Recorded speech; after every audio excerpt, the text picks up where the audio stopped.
რატო დაიგვიანე? ჟურნალისტი ხარ ახლა? რატო დაიგვიანე? ჩასაფრებული ხარ ახლა? რამე ხარ ხდება? რა ხდება? რაღაცა ხდება. რატო დავიგვიანე? ოღონდ ვიყავი სავარჯიშოდ. მარტო. გითხრა რატო? მაინტერესებს. ციხეში რო ვიყავი. დიახ. ჩემს კამერაში ერთი სომეხი იჯდა. და ამან რაღაცა განაბეტანი გაატრაკა და მეუთხარი კედელზე დადექი და 3 დღე იდგა კედელთან. მეოთხე დღეს მისი მეუღლე მოვიდა და რაღაცები მოუტანა და მათ შორის ერთი ჟურნალი. და კითხულობს ჟურნალს, კითხულობს და მეუთხარი ბიჭო, ცხოვრებაში რო არასდროს არ წაგიკითხია, ახლა რა წერია ისეთი მეცი და რაღაცა ესე ამოუხაზია წითელი პასტით. მე კიდე პირველზე წევარ ესე წამოწოლი ფაშისტების იმაში, ლოგინში. ეს კიდე ზევიწევს, გაიგე, ესე მომაწოდა. და სარკე თუ რა რომელიღაცა გაზეთი იყო და ესე შემოხაზული იყო.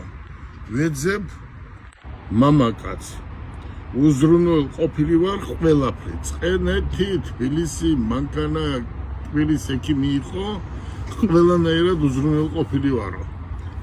და ვეძებო მამაკაცო. მაგრამო არ გამომეხმაუროსო. ღიპიანი და წნეთში ვიყავი სავარჯიშოდ რო დავიკლო. მელოტი და ეს ამასაც ეშველება იმიტომ რომ დეამედიროა ხო იცი?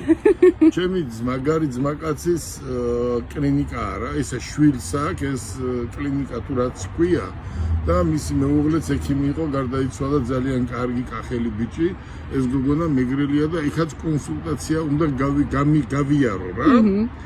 მესამე რაც შეეხება მეგრელი, ვერაფერს ვერ უზან. წარმოიდგინე ახლა სომეხმა რა აბაროტი გამიკეთა. ქალი ეძებს მამაკაც, მაგრამ არ უნდა იყოს მეგრელი, მელოტი და ღიპიანი. გაკმაყოფილებს. მაგარი იყო. აბა კარგად. კარგად.